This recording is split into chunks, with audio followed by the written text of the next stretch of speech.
हाँ कंफर्म कर करा दो, दूँ। और वो चिपका दो, और लोगों को अभी दरबार लगाना शुरू करो घर पे ही। ठीक ठीक ठीक है शुरू गुरुजी। कर दो, होली भी है और हवन भी करके आज से शुरू करो दरबार वाई पे। ठीक है अपना मेरा काम। मन कर रहा है गुरुजी, आज मेरे मन में थोड़ी सी इच्छा ये हो रही कि छोटा सा जो भी है हल्का सा अगर चाहे दो ही आहुति दूं, पर थोड़ा सा हवन जरूर कर दूं आज। हाँ हवन करो और ध्यान की गहराइयों पे जाना कोशिश कीजिए। हाँ जैसे मैंने बोला था ना, एक क्षण होता है, एक परिस्थिति है, ठीक है। जी आप कल्पना करो एक कोई परिस्थिति अभी जैसे दिख रहा है, ठीक है। जी जी। उसके बहुत सारे अंश बना देने, यानी कट कट करना है उसके। अच्छा तो उसमें क्या बनेंगे, कुछ भूतकाल बनेंगे, कुछ वर्तमान बनेंगे, कुछ भविष्य बनेगा।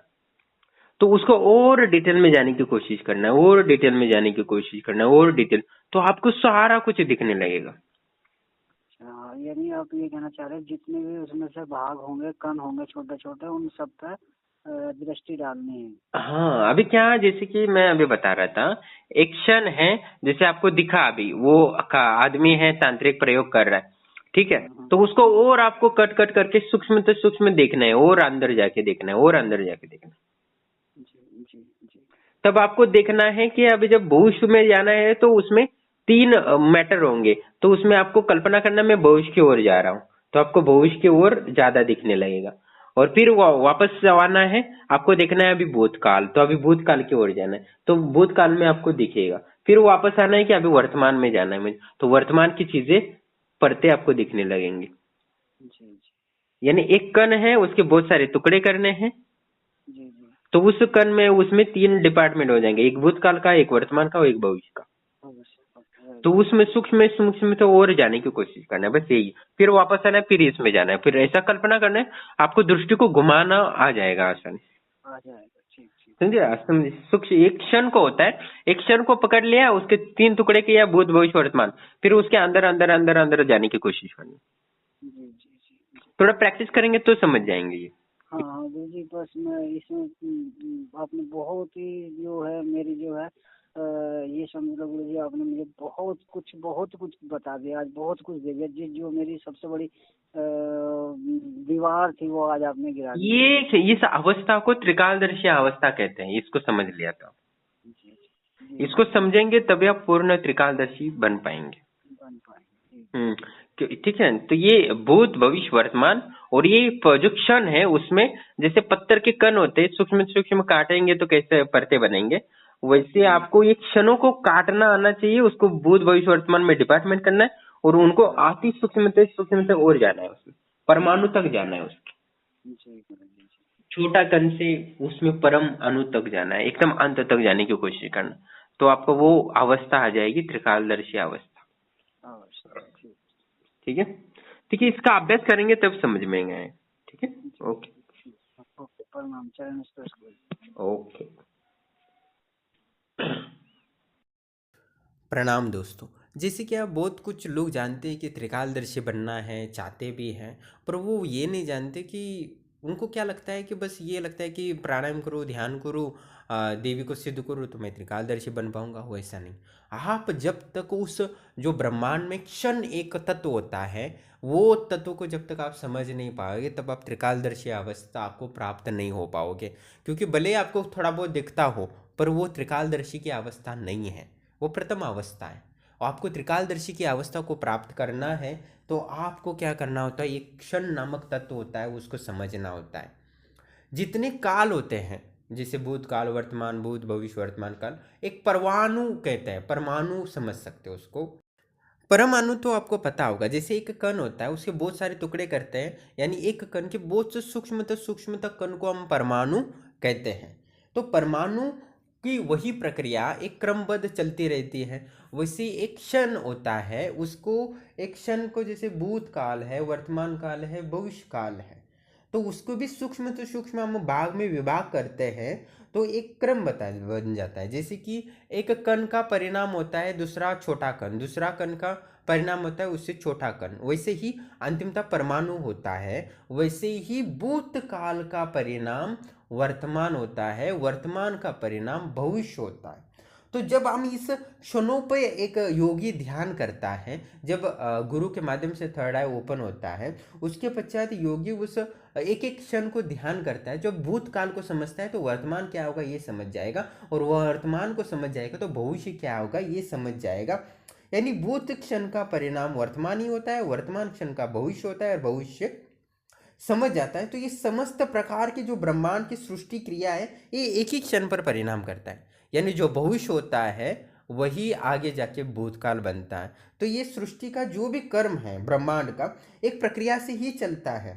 तो इस योग बुद्धि की जो क्षण को है ना, क्रम से संयम करके यानी ध्यान लगा के देखता है, तो वो साक्षात उस ज्ञान को लाभ होता है जो यथार्थ में है। उस अभ्रांति और पूर्ण ज्ञान प्राप्ति होती है तब जो इस प्रकार ध्यान लगाता है। और हर विषय को, जो भी विषय को देखना चाहता है वो ध्यान में देखेगा, तो उसको यथार्थ रूप में सब कुछ दिखने लगेगा। इसी अवस्था को हम त्रिकालदर्शी अवस्था कहते हैं। तो ये सामान्य है एकदम, पर उसको समझ लेते हो तो ही आप त्रिकालदर्शी की अवस्था को प्राप्त कर सकते हो। भले आपके पास बड़ी बड़ी सिद्धियां हों, वस्तुतः वर्तमान में यही चीज़ है कि बहुत सारे लोग जो हमारे त्रिकालदर्शी साधक हैं उनसे भी बड़े बड़े ताकतवर हैं। नहीं है, ऐसा नहीं है। वो क्योंकि इन्होंने 2-3 महीने में सिद्धि किया, उन्होंने तो महीनों तक किया है, सालों तक जब किया, फिर भी वो त्रिकालदर्शी नहीं है। क्योंकि इस त्रिकालदर्शी अवस्था को, एक क्षण तत्व को जब तक समझेंगे नहीं, तब तक कोई त्रिकालदर्शी नहीं बन सकता। तो इसको समझना है, ये गुरु के सानिध्य में ही समझा जा सकता है। क्योंकि इसको समझने के लिए महीनों लग सकते हैं, क्योंकि ये छोटी चीज़ नहीं है, ये प्रकृति की बड़ी चीज़ है। ये काल है, एक काल होता है ना, उस काल को समझने की क्षमता है। अब जितना काली को समझते हो, महाकाल को समझते हो, वही उतना समझना जितना मुश्किल है, उतना ही इस सृष्टि के प्रक्रिया के काल को समझना भी मुश्किल है। जब तक आप काल को नहीं समझोगे तब त्रिकालदर्शी नहीं बन सकते आप। तो ये गुरु से के सानिध्य में रहकर इस काल को समझने की कोशिश की, इसमें सब कुछ है। इस तत्व को जब समझ जाएंगे ना, तब सृष्टि निर्माण से लेके सृष्टि का पालन कैसा होता है और सृष्टि का विनाश कैसा होता है, ये सारा आपको दिखने लगेगा। और इस बड़े तत्व को समझ जाएंगे तो आदि और अंत दोनों समझ जाएंगे, तो ये मुक्ति का मार्ग है। त्रिकालदर्शी बन के लोग ये सोचते हैं कि मैं लोगों को बुद्ध भविष्य और महत्वों का इम्प्रेस करूंगा, पैसा कमाऊंगा, मौज करूंगा, पर उस माध्यम से मुक्ति का मार्ग खुल जाते हैं त्रिकालदर्शी सिद्धि से। इस सृष्टि को सब कुछ समझना है तो त्रिकालदर्शी बनना बहुत ज़रूरी होता है। और इसके माध्यम से देवी देवताओं से तो ज्ञान प्राप्त होता ही होता है, पर सृष्टि का आदि और अंत समझ में आता है, जो किसी को समझ में नहीं आता। तो इससे आप सृष्टि से जीते हुए भी यहाँ रहकर भी आप उस अलग हो जाते हो, इसको क्षण को समझ, यानी काल को समझ जाओगे तो आप महाकाल बन जाओगे। यानी आप कालों से परे हो जाओगे, यानी भूत भविष्य वर्तमान से भी परे हो जाओगे। तो इस तत्व को बहुत समझना, गहराई से समझने की ज़रूरत है। इसके लिए एकांतवास की ज़रूरत है, जंगल की ज़रूरत है, आप शमशान की ज़रूरत है। वो शमशान की एकांत अवस्था में जाएंगे तभी इस तत्व को समझ पाएंगे। घर में बैठ के इसको समझना बड़ा मुश्किल है, क्योंकि हमने भी कई दिनों तक शमशान में यूं पड़े रहते थे उस अवस्था को, तभी इस क्षण को हम समझ पाए, इस अंत और आरंभ को समझ पाए।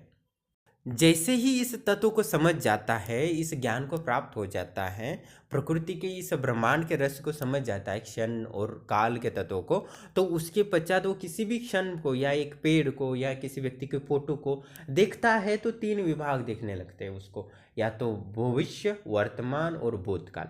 वो जाना चाहता है, वो संकल्प मात्र से वह भूतकाल में प्रवेश करता है, और भूतकाल में उसने क्या देखना है, उस व्यक्ति की शादी देखनी है या क्या देखना है, तो वो दृश्य आंखों के सामने स्वयं दिखने लगता है। संकल्प मात्र से ही दिखता है, इसमें संकल्प कार्य करता है बस।